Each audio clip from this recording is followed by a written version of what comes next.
अस्सलाम वालेकुम, welcome back to Fatima के। आज आपको बताएंगे addition of halogen to alkene about anti Markovnikov groups के बारे में बताएंगे। आपको बता चुके हैं एडिशन ऑफ HBr, HCl और मार्कोनिक रूल के बारे में। आगे कंटिन्यू करते हुए आपको एंटी मार्कोनिक रूल के बारे में बताएंगे। According to anti Markovnikov rule, the hydrogen atom is attached to the carbon atom with the least number of hydrogen substituent. Negative part उस वाले कार्बन पे जाएगा जहाँ पर हाइड्रोजन ज़्यादा होगा। मीन्स HBr को अगर आप ब्रेक करेंगे तो H पे पॉजिटिव चार्ज और ब्रोमीन पे नेगेटिव चार्ज आएगा, क्योंकि ब्रोमीन ज़्यादा नेगेटिव है हाइड्रोजन से। तो जो नेगेटिव पार्ट होगा वो उस वाले कार्बन पर जाएगा जिस पर हाइड्रोजन ज़्यादा होगा, मीन्स मोर हाइड्रोजन।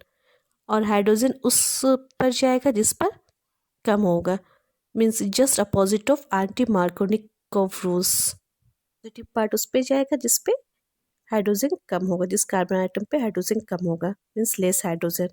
और नेगेटिव पार्ट उस पर जाएगा मीन्स जिस पे ज़्यादा होगा, मीन्स मोर हाइड्रोजन।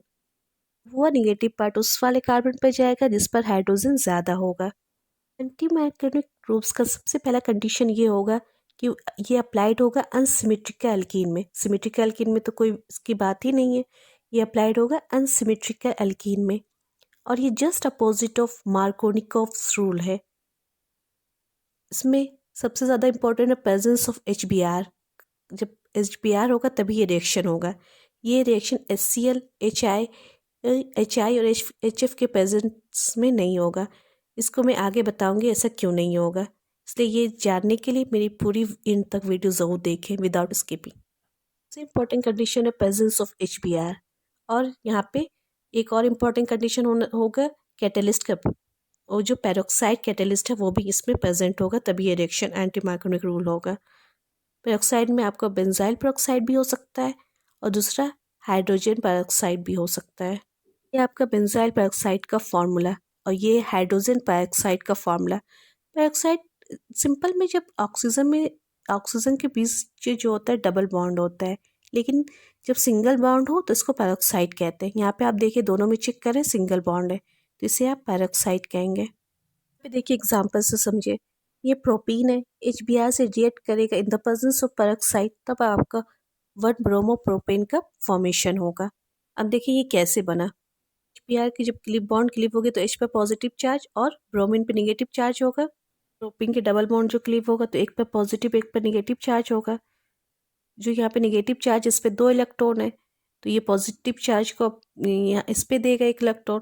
यहाँ पे पेरोक्साइड है, पेरोक्साइड जो होता है जनरली फ्री रेडिकल मैकेनिज्म को फॉलो करता है। रिएक्शन आपकी 3 स्टेप में कंप्लीट होगी। फर्स्ट होगा इनिशिएशन, सेकंड स्टेप होगा प्रोपेगेशन, थर्ड स्टेप होगा टर्मिनेशन। टर्मिनेशन स्टेप में आपको ये 1 ब्रोमोप्रोपेन मिल जाएगा। ये आपका सवाल हो सकता है और ये बहुत सारे क्वेश्चंस कम्पिटिटिव एग्जाम में पूछते भी हैं, नीट में या फिर IIT वगैरह में या फिर बोर्ड में भी कभी कभी पूछ लेते हैं कि why peroxide effect, peroxide effect को खराश इफेक्ट भी कहते हैं, ये क्यों नहीं ऑब्जर्व होता है HCl के साथ या HF के साथ या HI के साथ। ये खाली शो जो करता है HBr के साथ ही करता है। ये HCl के प्रेजेंस में नहीं शो करता है, ना HI के प्रेजेंस में करता है, ना HF के प्रेजेंस में करता है। ये सिर्फ शो किस में करता है, HBr के प्रेजेंस में। आगे आपको रीज़न बताते हैं ऐसा क्यों होता है। Parasite effect follow free radical mechanism. Parasite effect जो होता है वो फ्री रेडिकल मैकेनिज्म को फॉलो करता है। ये रिएक्शन 3 स्टेप में कंप्लीट होती है। पहला जो होता है इनिशिएशन होता है, इनिशिएशन में फ्री रेडिकल जनरेट होता है। दूसरा स्टेप जो होता है वो प्रोपेगेशन का होता है। तीसरा स्टेप जो होता है वो टर्मिनेशन का होता है। इनिशिएशन में फ्री रेडिकल जनरेट होता है, प्रोपेगेशन में डबल बॉन्ड पर अटैक करता है।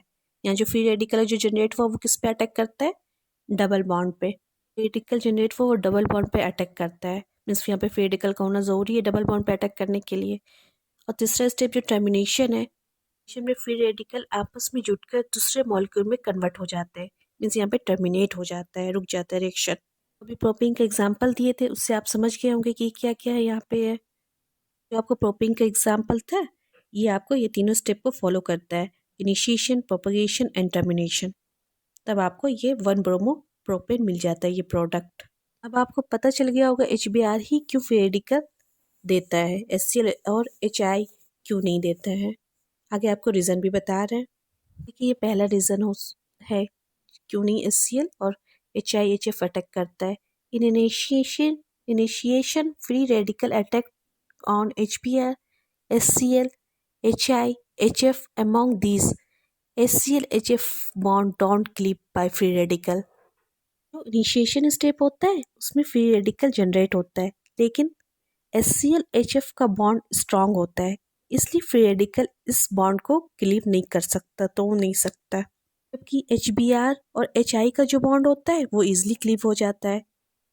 अब आप सोचिए अगर फ्री रेडिकल HCl और HF का बॉन्ड ब्रेक नहीं कर पाएगा तो आगे रिएक्शन कैसे प्रोसीड होगी। फॉरवर्ड रिएक्शन हो ही नहीं पाएगी, यहीं पर रिएक्शन रुक जाएगी, रिएक्शन तो यहीं पर रुक जाएगा, आगे रिएक्शन तो हो नहीं पाएगा। तो ये एक रीज़न है जिसमें HCl और HF जो है पेरोक्साइड या खराश इफेक्ट शो नहीं करता है। देखिए एग्जाम्पल, यहाँ पे फिनाइल का एग्जाम्पल है, HBr से अटैक किया, फिनाइल फ्री रेडिकल है, HBr पे अटैक करेगा तो इससे बेंजीन का इंफॉर्मेशन होगा और bromine as a free radical यहाँ पे अपटेन हुआ।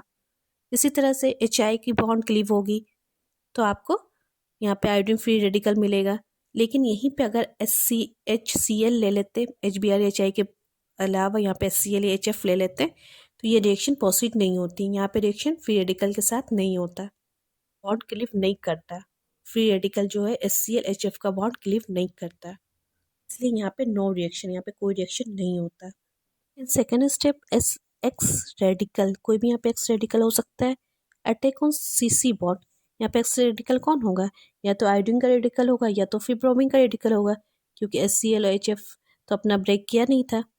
तो in second step X radical attack on CC double bond and addition reaction takes place. Bromine free radical have sufficient energy to cleave the CC double bond, while iodine free radical react with other I free radical gives back iodine molecule। यहाँ पे गौर कर देखें, second step में जो free radical बना है वो carbon double bond को अटैक करेगा। ब्रोमीन कार्बन डबल बॉन्ड को अटैक करके ब्रेक कर देगा। ब्रोमीन फ्री रेडिकल आपको मिला था वो डबल बॉन्ड को पे अटैक करके उसको ब्रेक कर देगा और आगे रिएक्शन प्रोसीड करेगा यहाँ पे।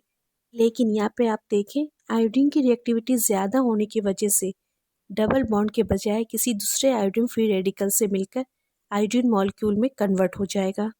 ये जो आयोडीन फ्री रेडिकल है ये अपना ही मॉलिक्यूल आयोडीन बना लेगा, ये डबल बॉन्ड को ब्रेक नहीं करेगा। ब्रोमीन जो है वो डबल बॉन्ड को ब्रेक कर देगा लेकिन ये आयोडीन नहीं करेगा।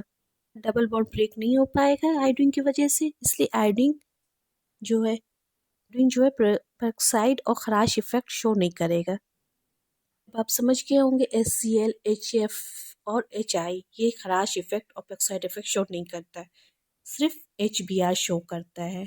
आप रीज़न भी समझ गए होंगे अच्छे से। रीज़न भी हो सकता है, इधर देखें, आयोडीन के केस में के फर्स्ट स्टेप जो है वो इंडोथर्मिक होता है और दूसरा जो होता है वो एक्सोथर्मिक होता है।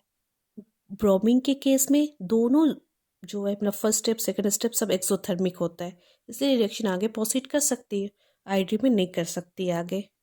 ये सब के रीज़न की वजह से सिर्फ HBr ही जो है वो पेरोक्साइड इफेक्ट शो कर सकता है। मार्कोनिक फ्रूट जो है सिर्फ HBr के प्रेजेंस में शो हो सकता है, जो क्लास इफेक्ट भी कहते हैं जिसे। Thanks for watching.